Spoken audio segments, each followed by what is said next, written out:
Sounds good. Hello, everyone, and thank you for tuning in to Wowhead Weekly number 114. Obviously, patch 7.2 dropped this week. A ton of new content in World of Warcraft. A ton of content still coming. But before we get into all of that, I would like to introduce my lovely co-host, Wowhead Site Manager, Perculia.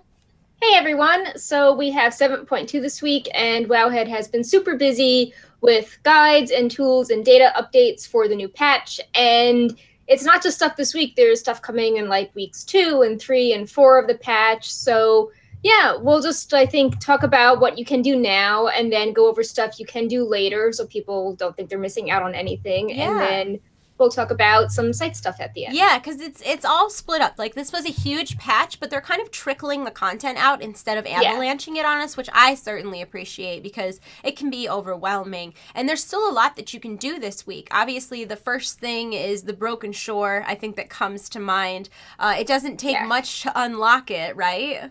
Yeah, it's just like the scenario. You have to be 110. You don't need to have like any achievements done or anything. You just have this really obvious quest you do, and then you do this little scenario, which, you know, I like there's NPCs helping you. Like, you're not. It's very easy. And you can do it in a group. I did it in a group.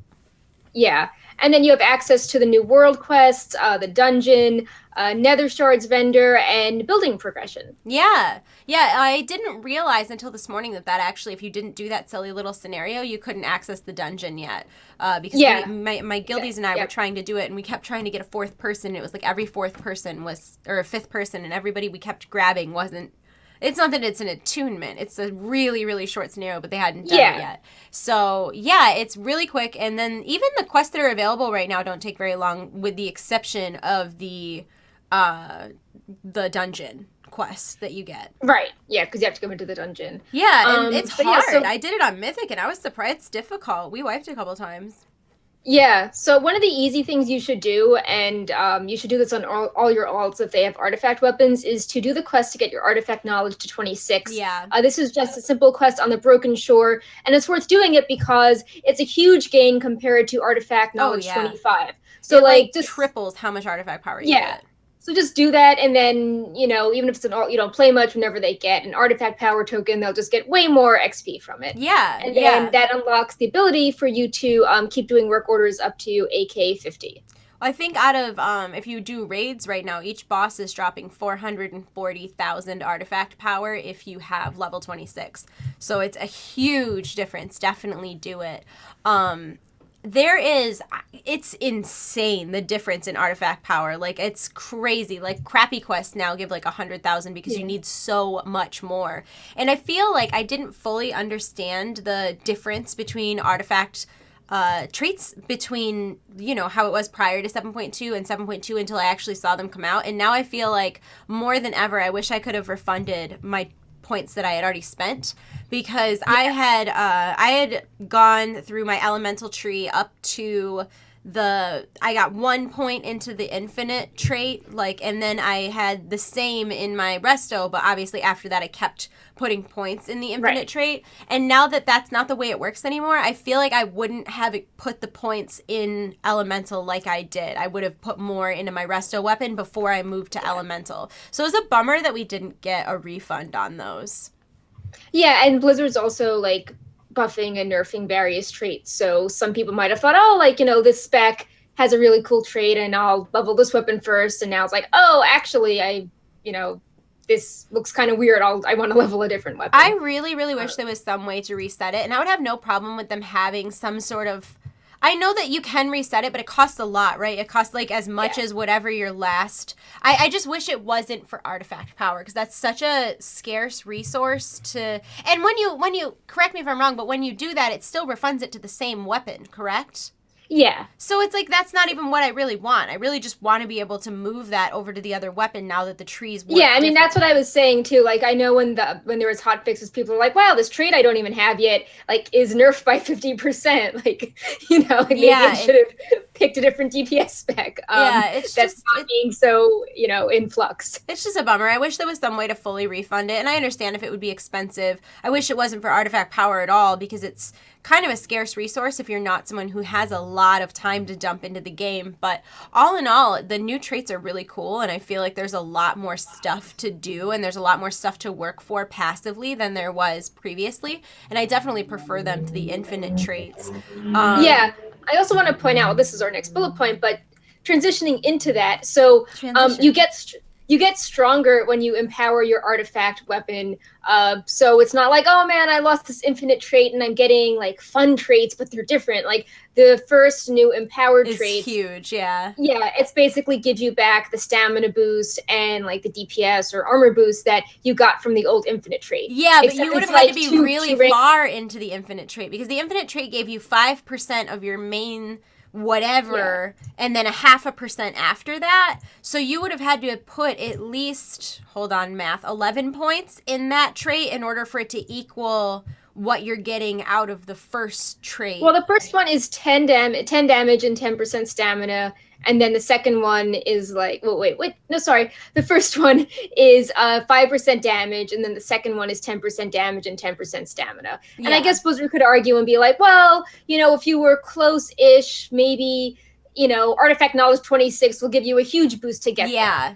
That's what I was saying, is if you were not somebody who was maxed out, you're probably going to see a buff from this, like passively, which is nice. And I do think it's much more interesting having different things to work for. And I'm really looking forward to getting to the point where I can use my 4th gold dragon because it's amazing. Like it's so good. It's like worth rushing. Yours is the deep waters one. 3 seconds. It gives me anytime cool. I use my artifact ability, like 3 seconds later, another one will proc, and I almost exclusively use that on melee. So like it's like, oh, it'll proc in the same place. Like melee doesn't really move, so that's fantastic, right. You know.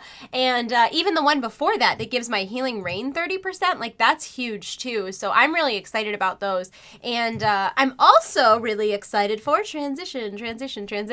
I'm really excited to do the challenges, which are they're out now, but you have to do a lot of stuff that I haven't had time to do. Right. So just to back up a bit, so to get the empowered artifact weapon, you have to do the special quest line to like transition your weapon over. And there are 7 different specs. A few of them are a little like tricky as far as where to go, and there's really awesome Wowhead comments. And you need to do that quest line and have the mage tower built to work on the challenge artifact skin. So you don't need to put trait, you don't need to like have, trait 40 or whatever in the new artifact. You just need to do the quest line to transition the weapon over. And it looks like we'll be getting the mage tower up in a few days because it's at 54% right now. Yeah, everybody understood. Like I feel like there was a general understanding among guilds that everybody was dumping their traits into that. And it's like, I feel like you can tell the people that are not in serious guilds just by where they put their building traits, because everybody was like, mage tower, because it gives you 30%. The Nether Disruptor is... Well, it can... Well, we'll get into that a little bit later, but it doesn't give you 30% rep, but like maybe in a few weeks, it has a chance to give that in the future. Confusing. But it is a little confusing. We'll get into this in the next transition part. But yeah, the challenges are pretty cool with the Mage Tower, I feel. Yeah, and what you guys are seeing on your screen right now, that is a slideshow of all of the challenge appearances and their additional weapon variants. They're different color variants. A reminder, to get the other tints, you need to where is this on the guide? I need to make this easier to find on the guide. You need to defeat Hero, kill Jaden to get win 10 rated battlegrounds, and defeat all the Legion bosses. And that's how you get the other tints. I feel like the kill Jaden one will probably be the most, because you can't just really grind that out. Like you'll win rated battlegrounds eventually. Like even if you're terrible, you're holding your team back. Like you can eventually get that without really putting a lot of effort. And even the bosses, like that's just world bosses. You just join a bunch of groups. But the kill Jaden one will be the one that you'll see be a little more prestigious initially. But all of the hidden artifact appearances are awesome. The cat ones for Druid are amazing. The bear ones for Druid are amazing. Like all the hunter ones are amazing. There's so many. I love the hunter throwbacks. I really like the fiery Havoc Demon Hunter one. There's so many good ones. There's literally so many good ones. And also, in addition to being able to work on your challenge artifacts, in addition to being able to empower your artifacts and having all of these new, not necessarily new ways to farm artifact power, but getting way more artifact power for doing those things, there's a lot of other stuff to do on the Broken Shore as well. I mean, you're going to need a lot of nether shards, so you may as well farm them. Yep. There's a lot to do there. Yeah, so nether shards are good for different types of players. You can get armies of Legion Fall reputation items like, cute toys. You can also get relinquished tokens, which have a really small chance to give you legendary, and it's like slot-specific legendary targeting. Yep.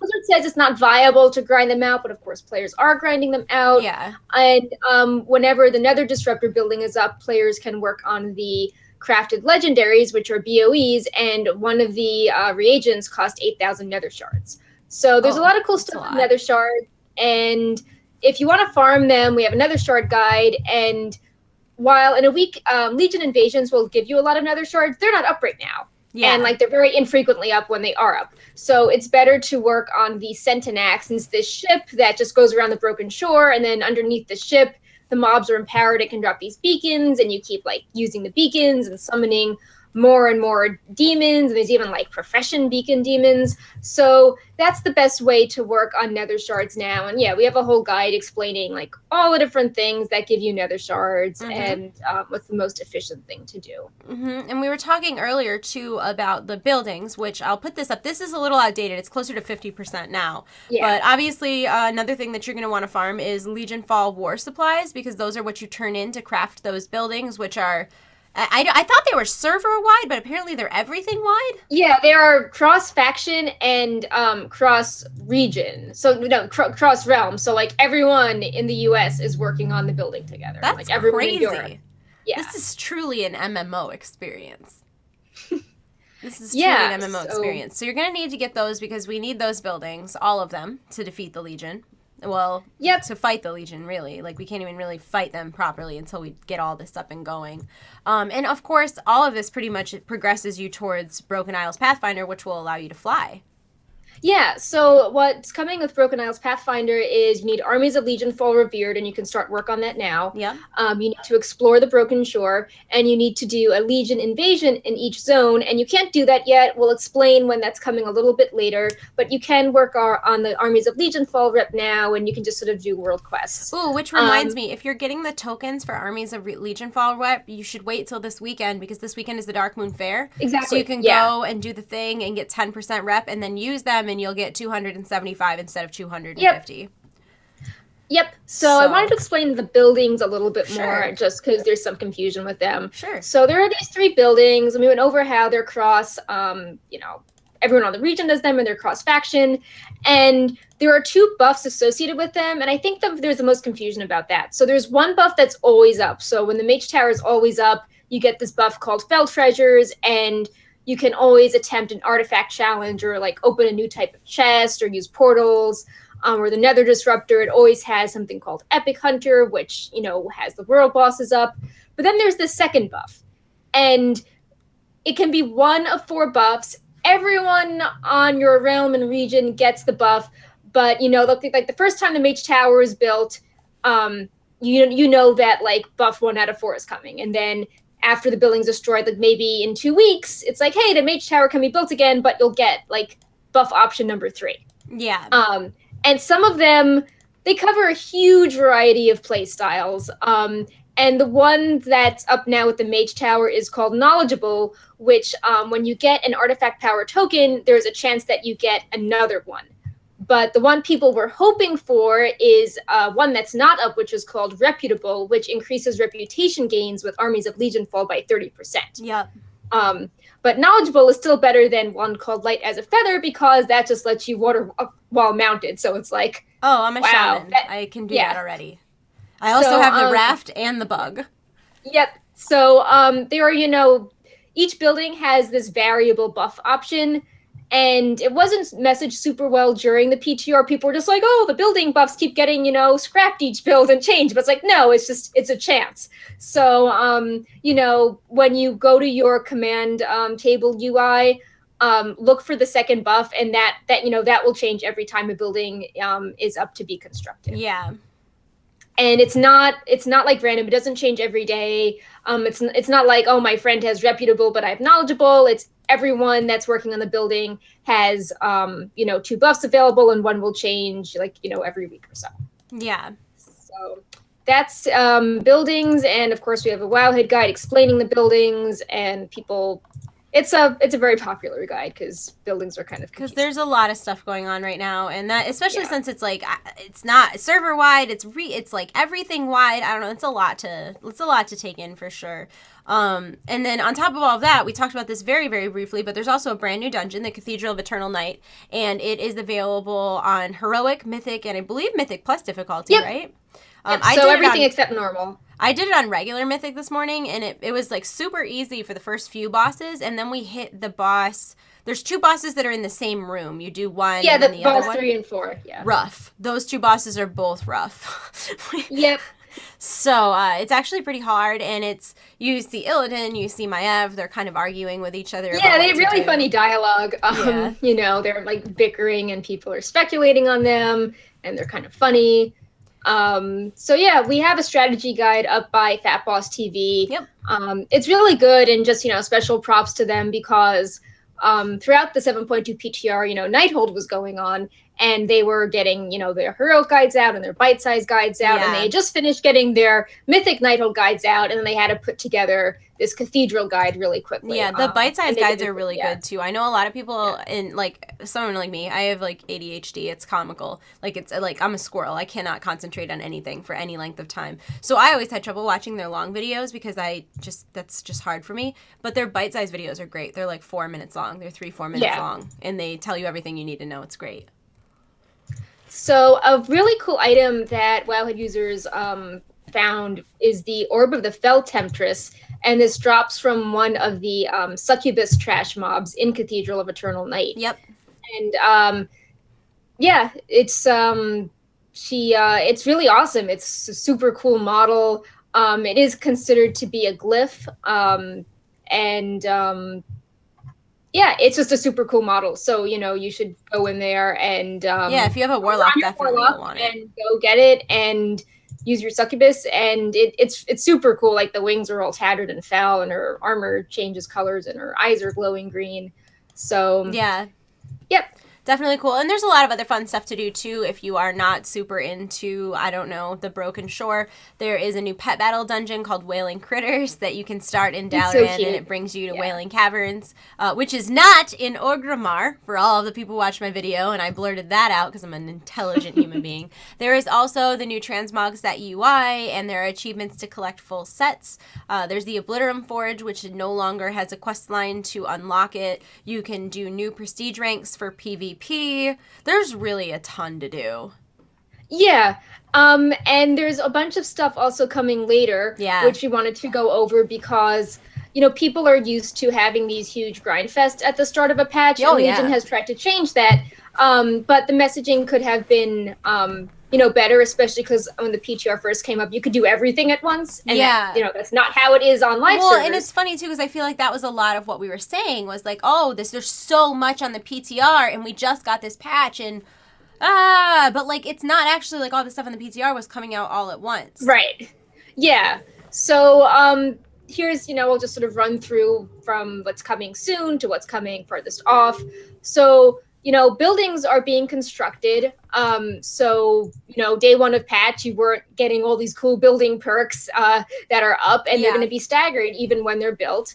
Players will unlock a building fully in a few days, which we assume will be the Mage Tower, because that's, it's ahead by a landslide right now.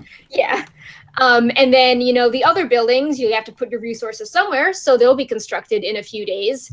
And then these buildings will be up for 3 days at a time, after which point they get destroyed, and then there's a 1-day cooldown period before they get rebuilt again. Mm-hmm. And so we expect in a few days that people will be really trying to do their artifact challenges, and that will be like the new content for week 2 of the patch. And then maybe like week 2 or 3, people will be working on crafting the legendaries from the Nether Disruptor, or doing more world quests in the Cathedral Dungeon or Champion missions. Yeah. So that's coming soon, not TM. It might even be faster if more people play on the weekend. I know Blizzard's been tweaking the building progression rate because it was pretty slow on Tuesday, but it's speeding up now. Yeah, I feel like it went from 11% to, like, even this morning, I took that screenshot of the buildings this morning and it was at 34%. And then when I did the show, I think it's at 56 now.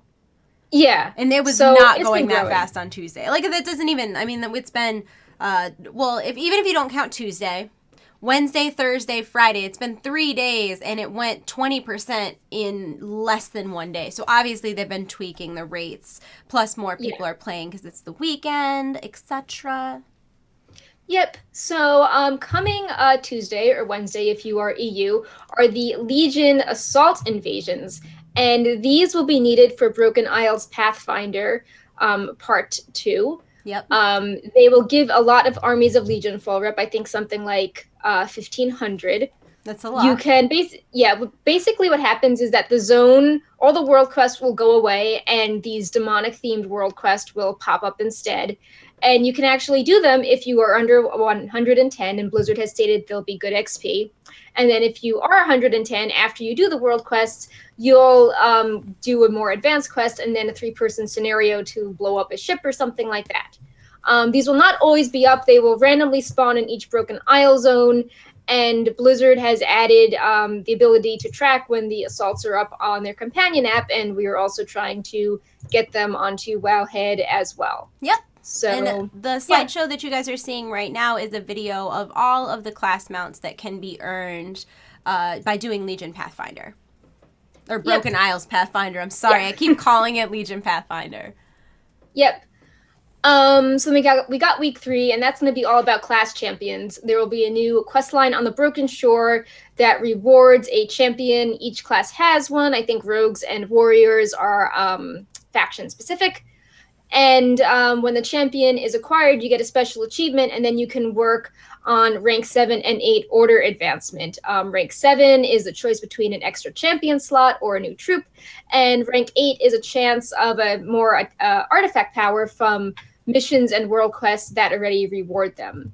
And if you are starting on an alt, rank 1 through 6 order advancement has been significantly nerfed. It's a lot faster and also cheaper. Yeah. Yeah, plus you can also get the tomes on your main as well. Yeah. So, yeah, I think we're So we still got even stuff beyond that.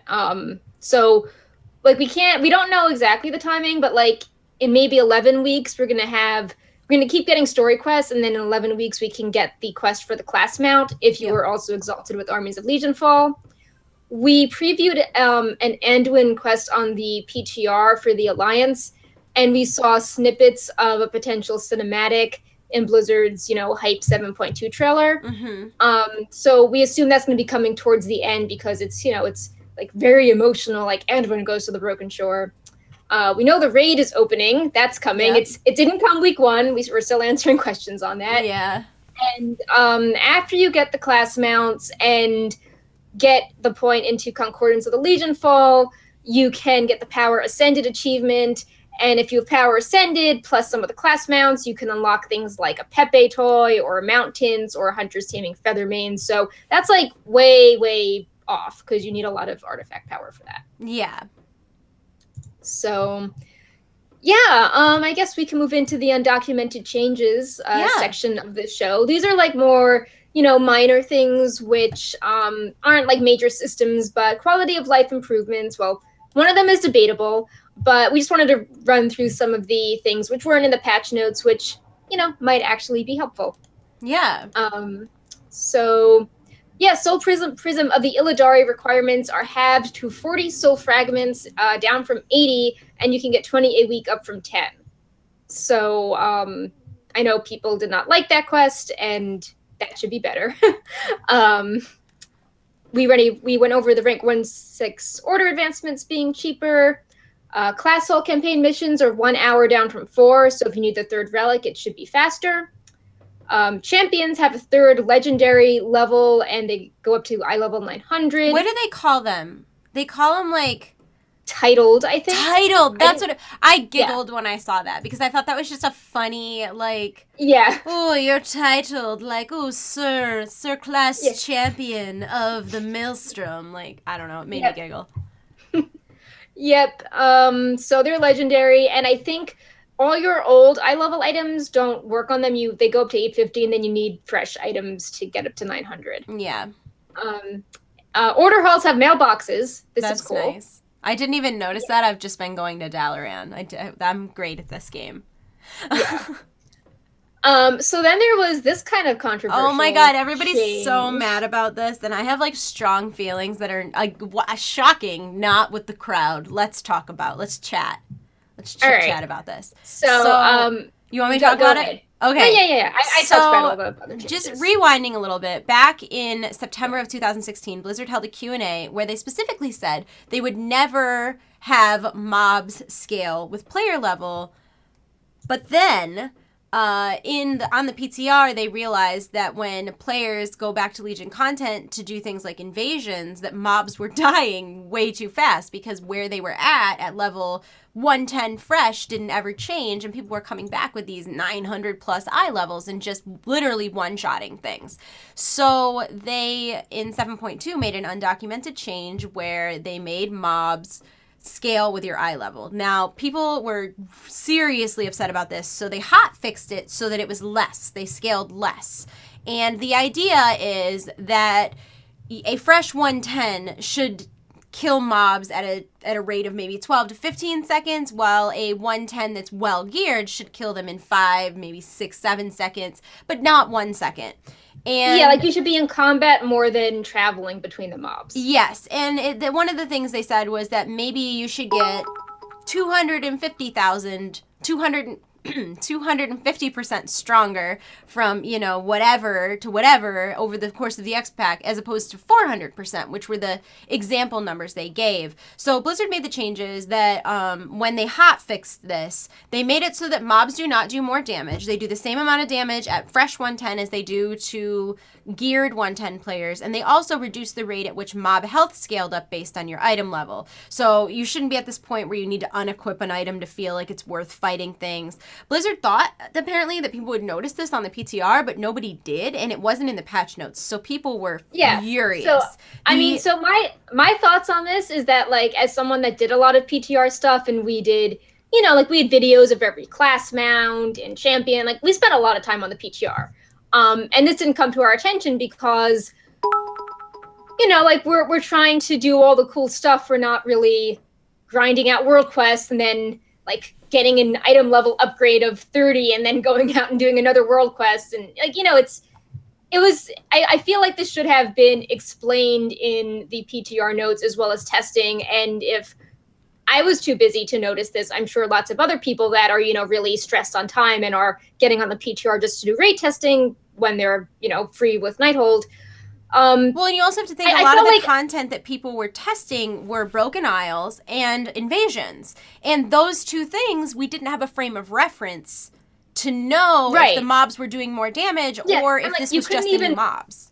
You couldn't even buy new gear on the PTR. It was tier 19, not tier 20. Yeah. So it's not like, oh man, I equipped my item level and like now everything's harder to kill. Yeah. So I think my major issue with the whole thing was that it wasn't communicated well, because we got that Q&A where they explicitly said it wasn't coming, and then on the PTR, Blizzard was pretty good about stating when there was new content to test or what they wanted focus testing on, and they didn't mention this at all, and then seemed kind of surprised no one brought it up. And it's like, the people that are testing the PTR are really busy with 7152 and they're doing it for free. So just don't expect people to just poke around on the PTR for fun when there's tons of stuff to do on live. And it's like, why would you be like upgrading your gear on the PTR in the first place? Like, well, it's kind of a lot to ask of people. Okay, so I don't feel like there should be any undocumented changes. I don't understand that at all. Like, all of those changes were communicated somewhere. Someone's job should just be to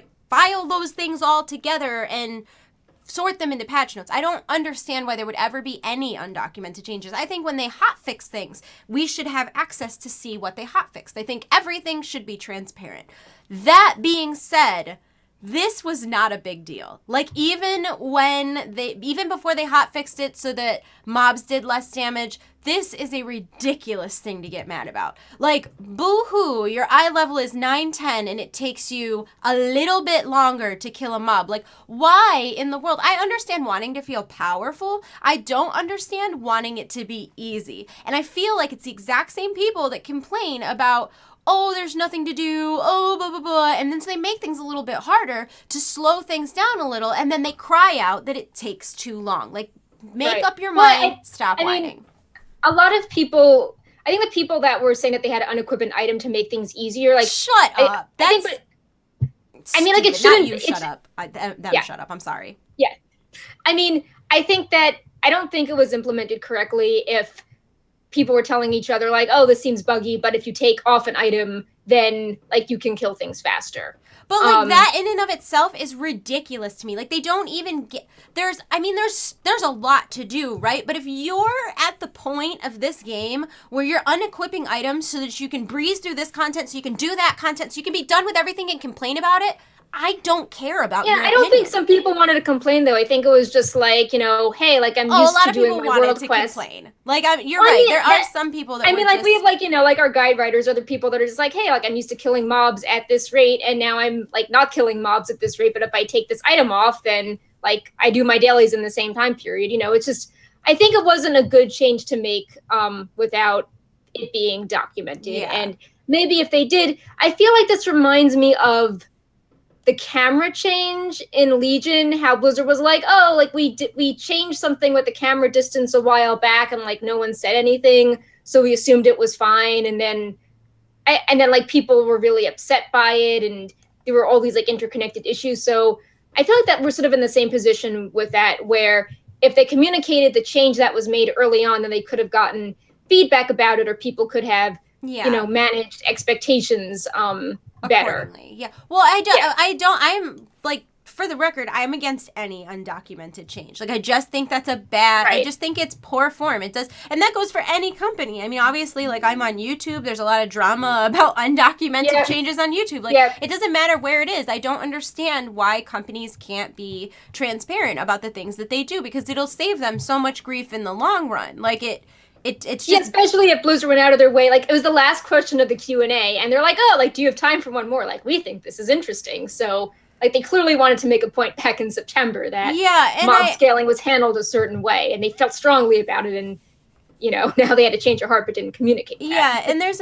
a comment in the chat right now that's really interesting, talking about a girl who was in our chat, and her boyfriend had a kind of heated argument over this, you know, one of them being on one side and one of them being on the other. And I agree. I feel like it's people complaining about having to play the game and not just steamroll things. And I don't understand why the same people who Mythic Raid are then upset that it takes them 2 seconds. It's just I just think the element of surprise wasn't good with that. And like, if you're like, oh man, I got my awesome gear and I'm gonna steamroll stuff in my gear, and you're like, wait, like, am I playing something wrong? Like, am I bad at this class? Like, is my spec nerfed? Like, it sort of ties into all those. Yes, I totally agree. It should have been transparent, but, like, I put up a video that was actually out before 7.2, but people obviously watched it the day 7.2 came out, and there were a ton of comments that was, like, complaining about that, and I was just sitting back, like, you know, I'm one of those people that typically say, like, I'm not any better than anyone else at a video game. Like, I'm average, maybe above average at some things, but I'm certainly no pro or anything.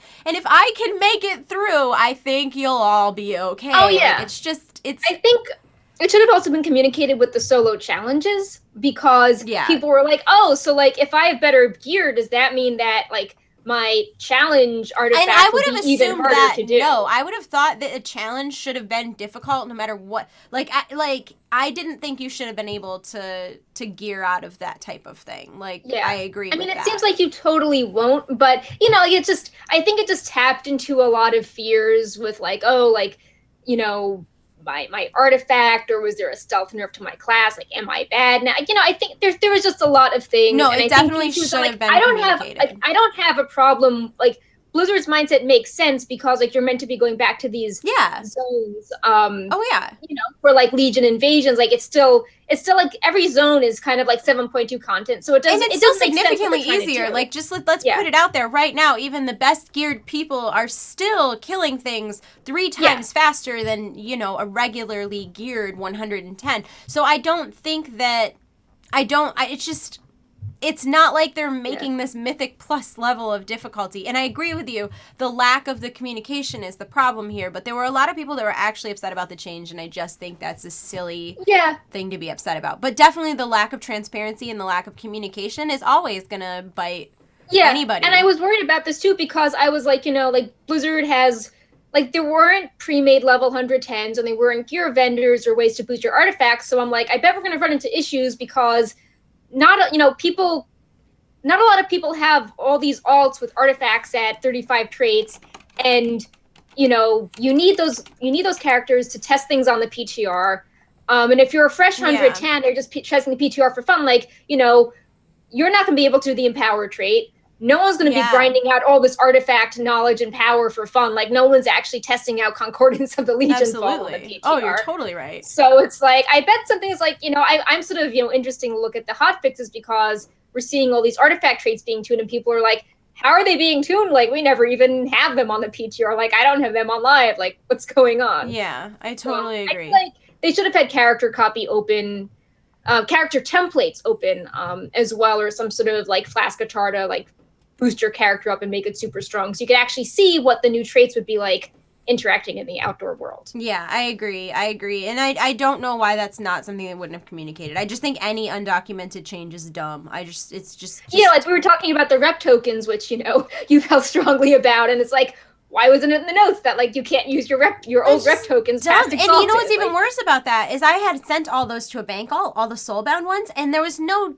text on it that said cannot be used after Exalted. So I sent them to my shaman and I was like, hey, maybe they ninja hot fix this. Right. And then when you get to the other character, you right click it and it says that cannot be used on this character, but there's still no explanation for it. And that just seems, you shouldn't have to go out of the game to look up why something won't work when there's no explanation. Just freaking put text on it. Like, not usable above Exalted. How hard is that? It just seems like those are silly things that they could do to just to prevent the outrage in the first place. Yeah. Is how I feel. So. Sorry, that's the thing. So, yeah, no, I mean, I'm agreeing with you, too, just as someone that was on the PTR a lot. It's like, well, if I'm not seeing these things, then I bet, other people are not. Well, Wowhead is constantly finding things when you do PTR stuff. Even when you do live servers, it's always like, oh, we found a thing, blah, blah, blah. Oh, thank you so much for the cheer. Also, I'm sorry, guys, that I didn't have subscriber alerts on our main page. That was an accident. My bad. I accidentally deleted that when I added Perks cameras, so they're back on now. Oh, no. But thank you so much, Esmer, for the cheer. I still don't fully understand what that means, but I know it's you being very nice to us. It's donations of some sort. Oh, okay. I think Sass has the math. Yeah, Sass is doing it. He just wowed. I don't know. Yeah. Thank you so much. We appreciate it. I know Esmer is an author. He writes fantasy books. I just happen to know that person and who he is. Nice. So cool books. Anyways, what's crazy is that 7.25 is already something that's being talked about. Yeah, there was a post yesterday. It was a good post. It was on Real Class Fantasy, and it was about agonizing poison being changed in an upcoming patch, and like outlaw having roll the bones changes so you wouldn't keep trying to re-roll it, and subtlety having pacing tweaks. But the larger takeaway was that they're talking about 7.25 now, and they're like, you can test these when the 7.25 PTR is up. You can test these and see what they do. And it's like, whoa, like everyone's doing live stuff. Like, who's going to be around, testing these things when people are trying to get their artifact rates and flying on live. Yeah. So I know that they don't want to have downtimes of, a year of no content with Warlords of Draenor, but I also feel that when it's patch week, when you actually have the brand new content, like, if you want to stagger it out, that doesn't mean like dump everything on patch week. It's like, patch week, maybe that's a week where you don't have to push PTR content. Yeah. You can just sort of better highlight to people how you can do stuff on live servers. To be fair, and I agree with you, but to be fair, since 7.0 is staggered, 7.25 is kind of just an extension of 7.0 or 7.2. Yeah, I get that. I think it's just like going back to the content pacing comment, like Blizzard was leaving posts being like, "Oh, sorry, we didn't communicate this better, but 7.2 is actually really staggered. Like, we'll make this ninja edit to our, blogs talking about Broken Shore." Yeah. And it's And like, so oh, we should have more of 7.25. that, and like less of 725 and more of, Yeah, like, I mean it's telling people what to do pretty. now. I don't want to like make bold statements, but 7.25 will probably be in about 12 weeks. Just because that'll be when the Broken Shore class, even if it's a little further out than that, it could be more like 16 if they decide to give a window of padding. Is there like any other games that are coming around that time period? Because that's kind of an estimate when things come out. Like, I think they love to do that. This is 7.2, Diablo Season 10. Diablo got a big patch. Heroes of the Storm is getting a full Heroes of the Storm is right about that time frame, end of March, right? Or end of May, Hearthstone excuse me. is on the 6th. Yeah. So there's a lot going on. But yeah, I don't know. I'm less upset about this than I was about 7.2 the day after 7.15. Yep. I'm just Maybe I'm just desensitized at this point. Right. I think on the bright side, 7.25 will have more class changes, but not as much content. Like, maybe they'll retest the raid, but I don't see them being like, oh, like, test the new class mount quest line. Like, we already tested all that stuff in 7.2. Yeah, that's what I feel like. Is I just feel like they should have split up the PTR with stuff that wasn't coming till 7.25. Like, why did we need to test that in February? Yeah. That just seemed silly. But then again, I don't know. I'm not a game developer. What do I know? I mean, like, it was a really good class post, to be fair, and it seems that, maybe it's better if they can have, like, a period where they test content on the PTR and then a period where they test class changes on the PTR and they alternate it, as opposed to, feast or famine. Because it seems that they do have, like, class changes pretty well developed, and this rogue post was like paragraphs of information. Yes. And maybe it's better that when people get on a PTR, they have this nice polished spec versus like, oh, here's data mining and everything is called, test new rogue spell. And, so it gives you a weird impression. Back to your rogue thing. While I agree with you, like, it was a good post, and I also feel like it's a totally inappropriate time because, like, 7.2 just came out, and then they're like this super in-depth rogue-only information like the week 7.2 comes out. Which, by the way, Elisande is still broken. Like, no, I think they fixed her a little bit ago today, because as of this morning, the hotfix did not include Elisande. The hotfix.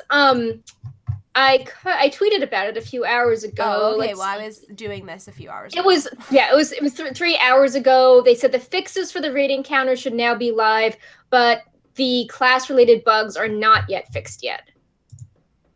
So that would mean the class-related bugs in the raid are not fixed? Like where paladins were getting stuck in freeze time?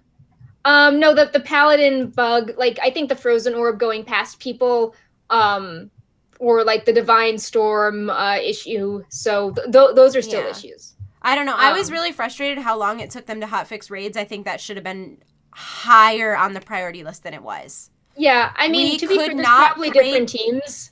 Like, I think the class people that are, like, tuning artifact traits are, like, they don't have the expertise of the raid people and vice versa, so... Yes, but when raids were broken on Tuesday, I feel like it should have been a higher priority to have them not broken on Thursday. Especially when it's heroic, because I feel like heroic is probably where the bulk of raiders are raiding. Like, it's kind of late into Nighthold. I feel like even a more casual group is probably starting heroic, and Trillax... I mean, I totally agree it's important. I'm just saying that, like... I don't know what the bug is like, but it could have been some horrible bug that took that long to fix. I was reading some League of Legends exact bug article. as Trillax. All of the raid bugs he was fixed a few days earlier. Yeah, he was with all of the bosses that were bugging out, to my knowledge, in Nighthold, and from my experience, basically what was happening is you were getting mythic abilities in heroic, but they were invisible.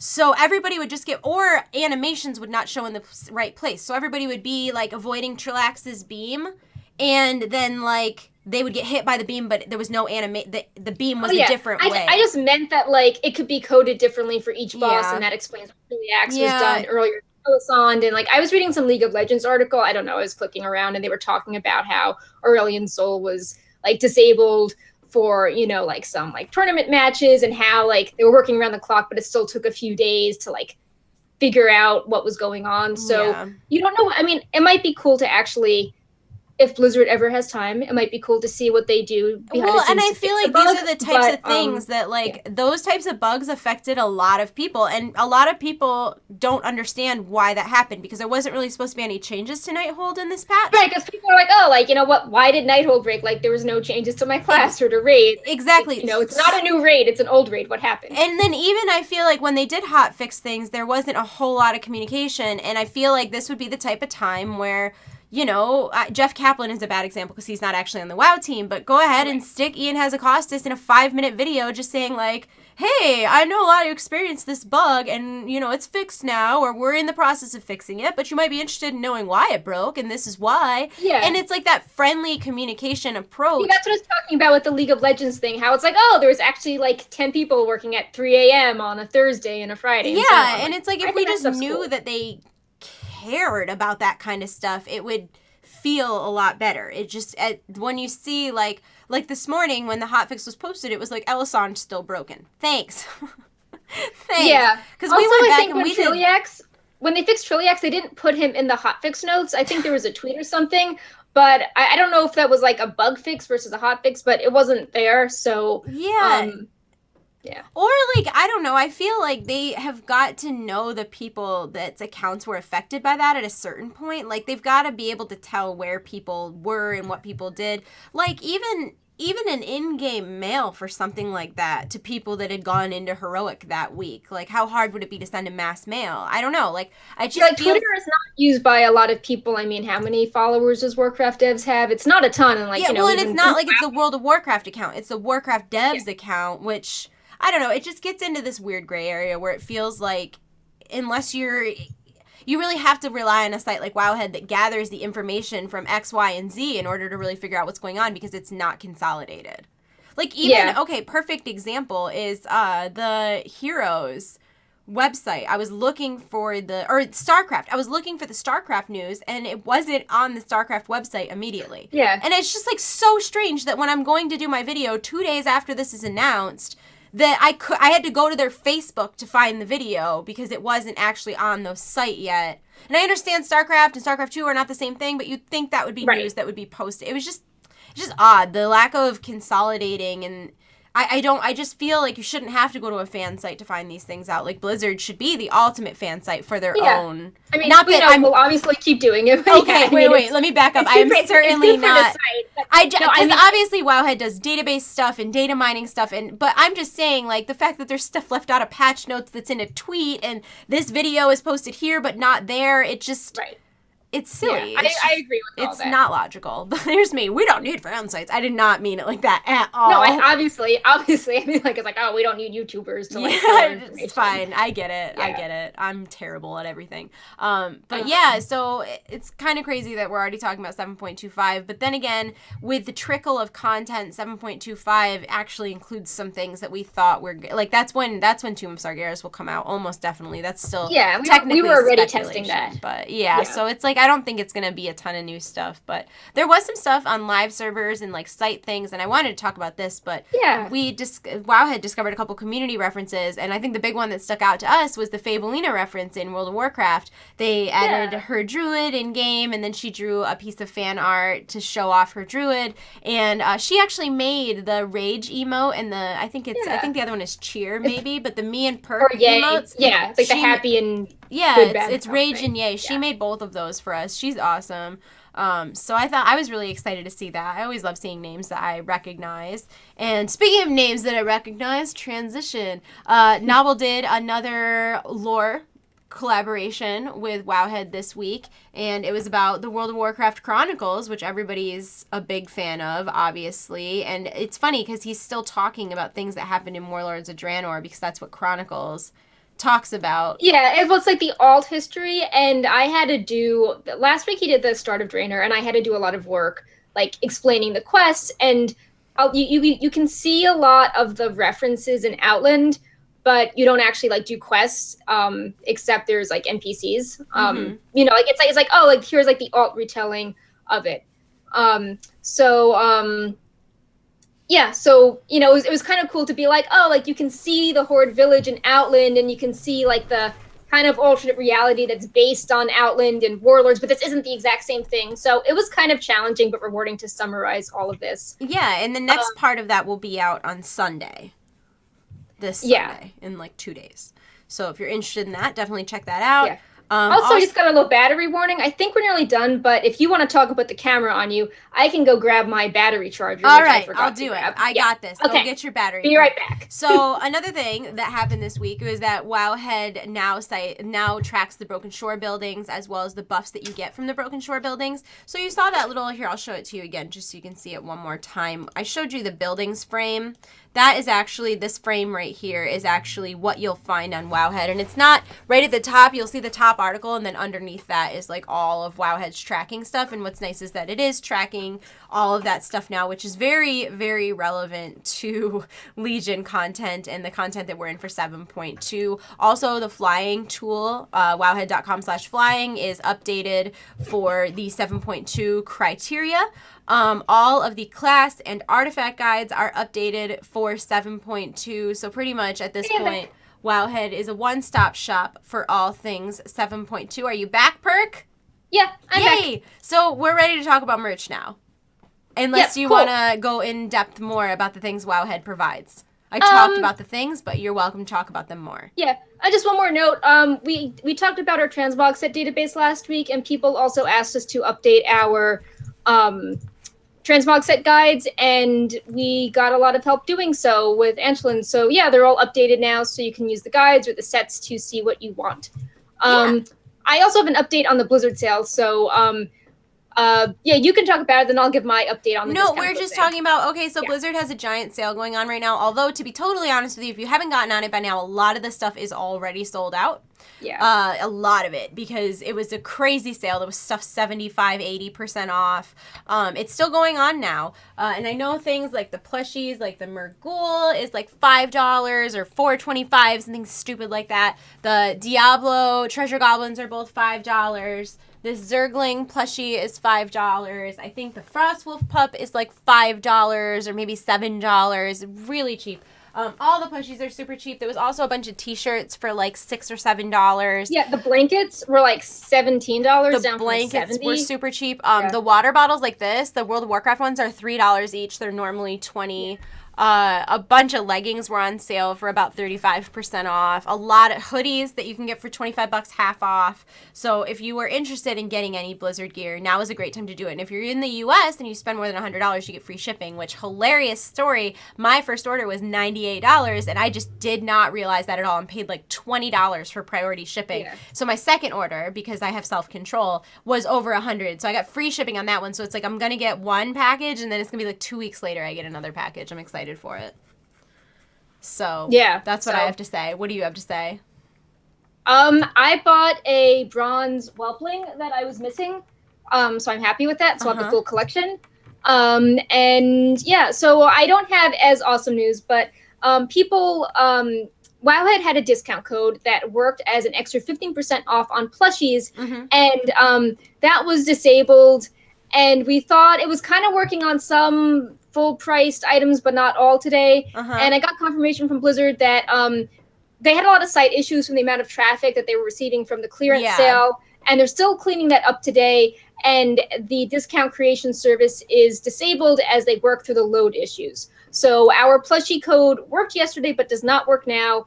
And we thought we would get a code for April 1st, but we won't have that for a few days. So hopefully by Monday we'll have a code. Yes. But I would also say that if you are looking for something from that sale now, do not wait until Monday to get it, because a lot of them, they're it's like 75% off. Like, yeah, and when you're talking about things that are $5, 15% is less than $1. Like, it's not, and if you wait till Monday, there's a sale. Like, things are already, like, I wanted to buy the Lothar sword, and I thought about it too long, didn't end up getting it. I did get the Diablo sword, though, because it was half off. It's normally $60, it was only $30, so I got that, which I was on the fence about. But there's a lot of stuff. I got the symbiote hat because I didn't have that. I got the Zergling slippers because I didn't have those. Yeah. I got some stuff from my sister because she bought a huge order and then wanted some more stuff. So my second order included some stuff for her. Yeah. Yeah, I don't know. It's a great sale. I love when Blizzard does sales, and it's funny because we get merchandise from Blizzard sometimes for promotional stuff, but then we're just as whale as everybody else. When there's a sale, both of us spend. The last time there was a Blizzard sale, the one right before or after BlizzCon, there was one. Right, I think it was right after BlizzCon. It was a Black Friday sale. That was really big. I don't know. There was a huge sale right before BlizzCon, I think, and then I got my stuff after BlizzCon. I spent like $400. Like, it's not. It was like embarrassing how much money I spent. I bought my own. I got Pepe 1 as a gift, but Pepe 2, I bought. A lot of these I bought on my own. I got this one. It's funny. A lot of the apparel. This one was originally sold at BlizzCon 2014, and they didn't have it on the shop for a long time. Like, you couldn't. It was like an exclusive to BlizzCon 2014. And Nick bought this from like an eBay hawker for like $55 because I wanted it so bad. He got it from me for my birthday because I play a shaman, so obviously I'm partial to wolves and frost wolves in particular. So he paid so much money for this, and now it's on sale for $5 from Blizzard. Yeah. Speaking of pets, there's a cool discovery that I think Suki was writing up. Hold on to that thought, because you just reminded me. Also, as far as pets and stuff goes, the Wind Rider and the Griffin are both $6 each, and they include in-game pets. And Stitches is down from $40 to $10 and includes a skin in Heroes of the Storm. Continue, Brooke. I'm sorry. So Kruthne on Twitter is in the secret finding Discord and tweeted in the middle of all this that they found a new pet just now in Dalaran. Ooh. You find a sewer grate in Dalaran, you blow it up with some engineering bombs, and then you go through the tunnel and you find a black piglet. And then that is a new cute battle pet. Oh, so I gotta go get that.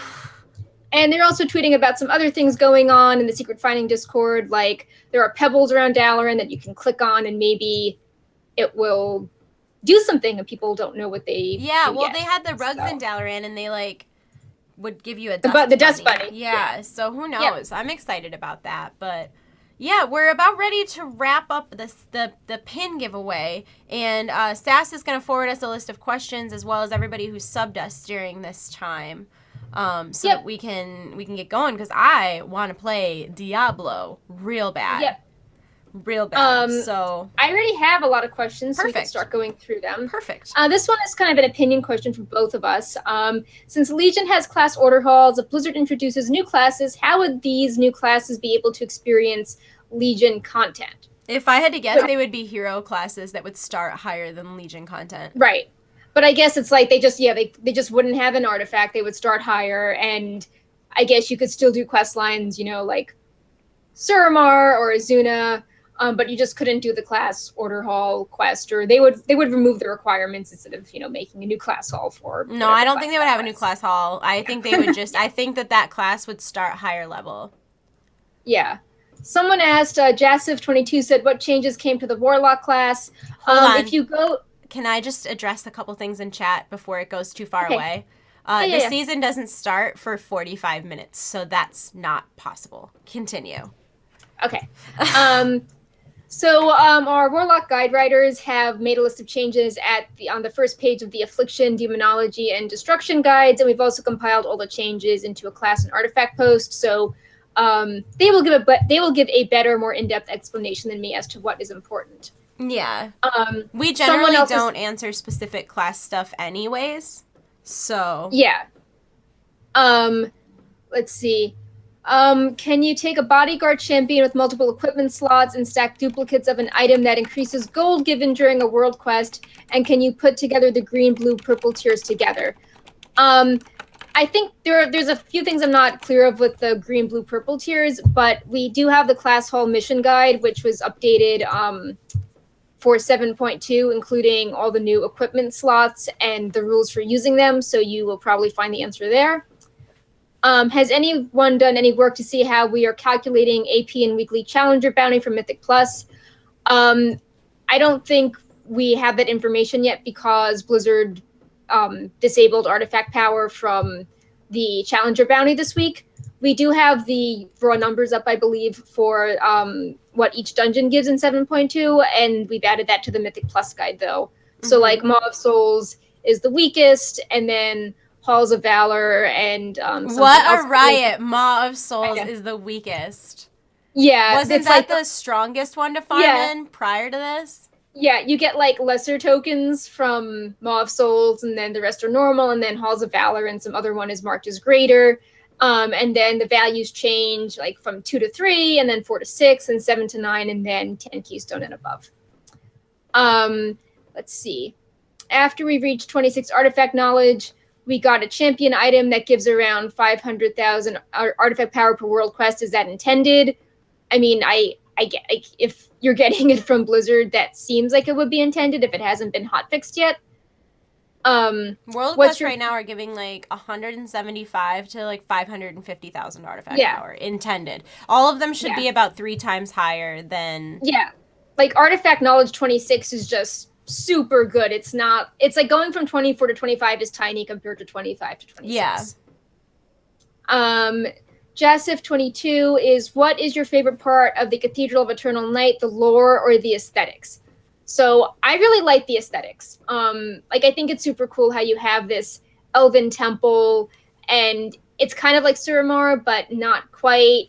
And it's not all fell green, which is what you usually associate with demons. And I like how in the first era you have all those little side rooms that have books and fountains and stained glass windows. So I like the aesthetics, as well as the stained glass windows by Thrashbite, talking about the pillars of creation. So I really like the aesthetics.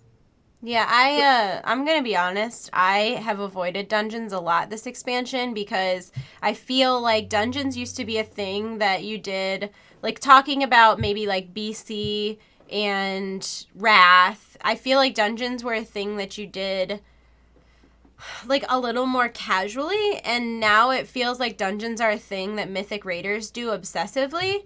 And I don't Mythic Raid this expansion, so I just feel like I don't know. That's just not the thing I do when I log on to WoW. I do all the world quests that are artifact power and stuff, so I've only done that dungeon once. I will probably do it again when I have a reason to do it, but I honestly, the aesthetic wasn't really my thing either because it's very dark and green, and I've seen a lot of green in the last 2 expansions. So I guess I would go with the story is a little bit more my thing, but then also I'm not much of a lore buff. I don't want to lie to you guys, okay? I don't want to. I want to keep it real. So I'm a big fan of Artifact Knowledge 26. I like the part of the dungeon where I get artifact power. Lone Samurai is asking if it's worth hoarding nether shards for relinquished tokens or just buy Dauntless. I mean, like, it's really what you're, after. Dauntless are really cheap right now. They're 400 and relinquished are 5,000. So I think that, I think you just go with whatever seems the most fun, or just, wait a bit to see if you get better gear from Cathedral of Eternal Night. Or, Nighthold, like maybe your guild is killing more bosses because people's artifacts are stronger now. Yeah. So, it varies by person. Yeah. Someone asked, AF LDC, when can you try and get the new artifact appearance? We covered this earlier in the show. It's when the Mage Tower is up. The challenge will be difficult. The first time you attempt it, it's free, and then the next time there will be another shard cost. And you can try for 3 days, then it gets destroyed and you have to rebuild the tower. Yep. Jahangris, is the raid coming in 11 weeks as well, or is it coming before then? The raid is coming after a class tuning patch in 7 to 5. Yeah, the raid is coming no sooner than 11 weeks. Like, it's not even 11 weeks on the dot. There'll likely be a couple week padded period in there. Yeah. Any idea what Blizzard might do for April Fools this year? We don't know. We have something kind of cool planned at Wowhead.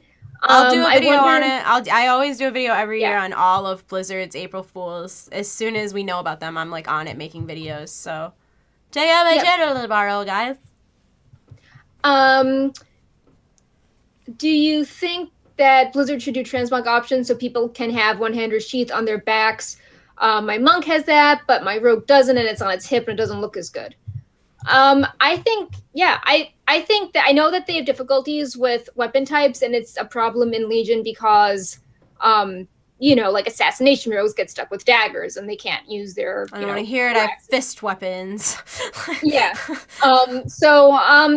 think I would like them to do that. I know it's technically difficult. I would like them to do more with weapons in general, but I know it's difficult. But Yeah, I think that pigeonholing people into having one weapon in general, one weapon type in general is weird. Like Shadow Priest can't use a staff, and to me, it's just there's always like cool like tentacle and like evil looking staves, and you can't use them. Yeah, I agree. So I assume that I don't know why monk could have something on their back, but a rogue can't. But I assume there's probably some weird technical limitation, or they think it's class. It could just be class fantasy, but I think based on other weapon complaints, it's probably some technical. Yeah, like weird. What would be the conflict? Yeah. Some weird conflict.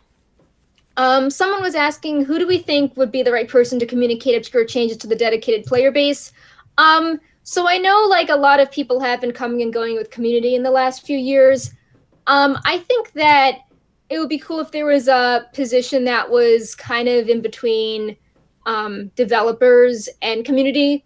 So I know some people focus on giveaways, or they focus on the blog posts that go up, or they maybe do stuff with streamers, but it would be interesting if they had someone that was providing more technical information to the people that are, hardcore. Maybe that's not the entire player base, but the people that are, playing 24/7 and kind of are like the influencers that get their friends hyped about the game. So yeah. I don't think they have that position yet, but it would be cool if there were people more dedicated to the forums, or sort of managing the flow of information during a PTR, like maybe an extension of how Blizzard is doing the weekly development notes for the PTR. I think that role would be good to expand it. That just makes me want to be super trolly and be like, tweet lore directly.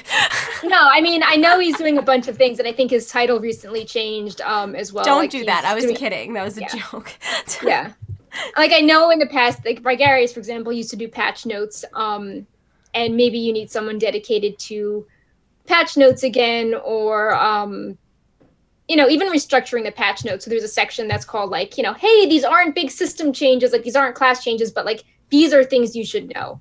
Yeah. And I think it would be good if that person was also hyping up stuff you could do on live servers, because so often we get previews of things that are coming with a patch, but then once it's live, it's like, whoa, I guess we'll talk about the next patch. Yeah. So it would just be good if there was someone that was, like geared towards managing the experience or messaging for specifically 110 players, I guess. Yeah, I agree. Do you think champions with bodyguard trait should be able to tank for people in healer spec? Yes. Yeah, that seems like it would be a good thing, and yeah, I am for that. Although, to be fair, like once you have a little bit of gear, it's not even bad. Like I do my dailies sometimes as a healer, and the biggest obstacle for me is that my keybinds are different on Elemental and Resto. So when I play in Resto spec, I have to use like 6, 7, 8, 9, YU. Like I have to use a different set, and it's confusing. Yeah. So I will go a step further and say that it would be cool if there was like a tanky mob for Withered Army training, so healers could feel better about doing that. There kind of is. The Berserker is kind of tanky, but I still do it as Elemental spec, because why would you ever do that as Resto? It's terrible. And then I think that's about it, but we have our pin winner, who is Khaliva Thorn, who is also a 3-month subscriber. So congrats on your pins and lanyard. Thank you so much. Did Sass have a list of our subs from today? He hasn't sent me anything. I'm not sure if he messaged you. Nope. I got nothing. Let me see if I can see this from here. Okay. Let me get rid of that. Get rid of that. Mine is all from like days ago, and I saw some come up, so I'm not sure if the ones that came up were people who were repeat subscribers, because it won't show that on my report. But thank you to anybody who did subscribe to us today, or who renewed their Twitch Prime subscription, because obligatory reminder, if you are subscribed to us through Amazon Prime, you have to renew that every month. It will not automatically renew. You have to manually renew that if you would like to keep supporting us in that way. So thank you to everybody who does subscribe to our channel. We really, really appreciate it. Thank you to everybody who takes the time out of their Friday evening to hang out with us and talk about World of Warcraft and follow us here on Twitch. Also, thank you so much to everybody who watches this the next day on YouTube. We appreciate that too. You can always catch the VODs of our podcast at youtube.com/wowhead, and we embed them on wowhead.com the following morning. And the biggest thank you goes to all of our premium subscribers on Wowhead. Wowhead Premium is a service for the hardest core Wowhead fans. It removes all advertisements from mobile and desktop as long as you're signed in. It gives you a special color to talk in on the forums. You can customize your Today in the Broken Isles. You can track quests. But of course, the biggest one is that you are directly supporting the site, and it removes all of the ads. It's $1 a month or $9 a year. Thank you so much to everybody who does that. Also, I see some subs coming in right now, so thank you so much to Alex. Elsas said that there was a communication issue. He didn't realize he was meant to be keeping a list, and we thought he was because like there just were some tracking issues. It's not a big deal. Anyway, I'm pretty sure until these last couple, I think that all the subs were repeat subs, which is why I can't see them, because I do have a report and the follows are up to date, but the subs, it shows the most recent one was from a couple days ago. So thank you so much to Alex Yuki, who did just subscribe to us. And again, thank you so much to all of our subscribers. If we did not call you out today, I'm really, really sorry. We'll make sure we keep a list of that next time. We're trying not to interrupt the podcast with thank yous because it's a little jarring for people who watch the VOD later on. But we're going to go. Yep. I hope you guys all have a wonderful weekend, and I hope that you'll join us next week again, same bat time, same bat channel, twitch.tv/wowhead at 3 p.m. Pacific, 6 p.m. Eastern time-ish. We're going to go, guys. Have a wonderful weekend, and we will see you soon. Bye. Yep. Bye.